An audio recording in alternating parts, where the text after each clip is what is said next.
थाना पे 8 बजे के आसपास सूचना आई थी कि ग्राम चंदेठी के एक मकान में मां बेटी का शव पड़ा हुआ है। इस सूचना पे तत्काल थाना भरदना की पुलिस पहुंची थी। मामला महिला अपराध से संबंधित था। तत्काल हम सभी लोग भी मौके पर पहुंच गए थे तो देखे कि वहां मां पुष्पा देवी, जिसकी उम्र लगभग 58 वर्ष थी, और उनकी बेटी निर्मला उर्फ मंजू, जिसकी उम्र लगभग 36-37 वर्ष है, उन दोनों के गले पर धारदार हथियार से वार किया गया था और दोनों की मृत्यु हो चुकी थी। उस घर का कोई सामान के साथ छेड़छाड़ नहीं की गई थी। इस आधार पर ये पता चला कि ये जो मोटिव है इनका सिर्फ मर्डर करने का था।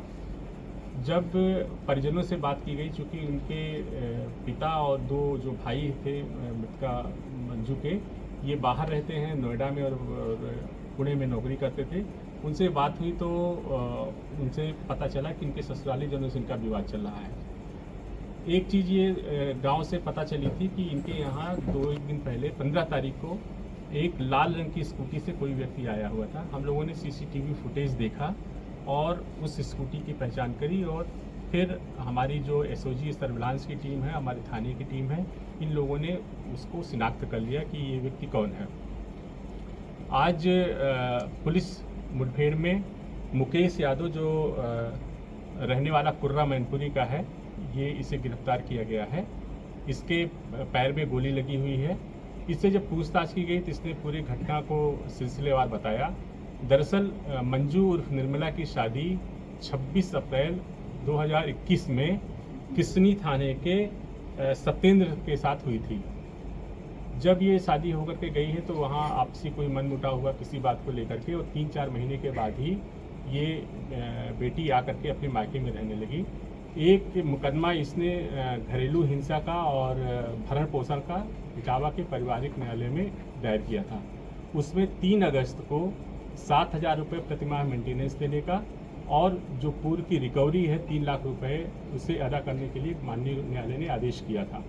इससे क्षुब्ध होकर के इसके पति सत्येंद्र ने, जो एक मुकेश यादव है जो आज अभी गिरफ्तार हुआ है, ये इसका रिश्ते में साला लगता है, इनसे इसने संपर्क किया। ये पहले आर्मी में भी रह चुका है और वहाँ से बर्खास्तशुदा है। इसने प्लानिंग करी। प्लानिंग के तहत ये 3 माजा की बोतल साथ में लेकर गया। चूँकि मुकेश यादव का इसके घर में पहले भी जाना आना था, कहीं से दूर की रिश्तेदारी भी थी, तो उस विश्वास में ये 3 माजा की बोतल लेकर के गया। एक थी और 2 खुली हुई थी, जिसमें इन लोगों ने नशे की दवा खाई थी। और जब माँ बेटी 15 अगस्त को उस कोल्ड ड्रिंक को पीने के बेहोश हो गई, तो योजना के अनुसार सत्येंद्र, जो उसका पति, पीछे के दरवाजे से घर के अंदर आ गया। उसके साथ 4-5 दुपट्टे ले आया था, एक चाकू ले आया था। इन लोगों ने हाथ पांव बांधे और इसके बाद वहाँ पास पड़ी हुई दराती से, जो उसी के घर में थी, उस दराती को लेकर के और उससे गला रेत दिया गया। दोनों की मौके पर मृत्यु हो गई थी।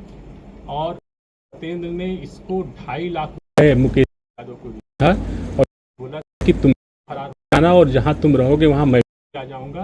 पुलिस हम लोगों को आगे कई हो सकता है पीछा करे तो हम फरारी काटेंगे। इसके लिए 2.5 लाख रुपये भी दिया था, जिसमें से 2,00,000 रुपये पुलिस ने बरामद कर लिए हैं। घटना में प्रयुक्त लाल स्कूटी भी बरामद हो गई है। घटना को इन्होंने स्वीकार कर लिया है। इसके पति को भी बहुत शीघ्र हम लोग गिरफ्तार करेंगे। इसमें माननीय न्यायालय में हम लोग बहुत शीघ्र आरोप पत्र प्रेषित करके इस पर कड़ी विधिक कार्रवाई करेंगे। जब ये इनका केस चल रहा था तो ये परसों ही मर्डर, मतलब 15 इनका जो मुकदमे का डिसीजन आया वो 4 अगस्त को आया है, और इसी 20 तारीख को ये लोग रिकवरी वारंट जारी कराने के लिए माननीय न्यायालय में प्रार्थना पत्र देने वाले थे।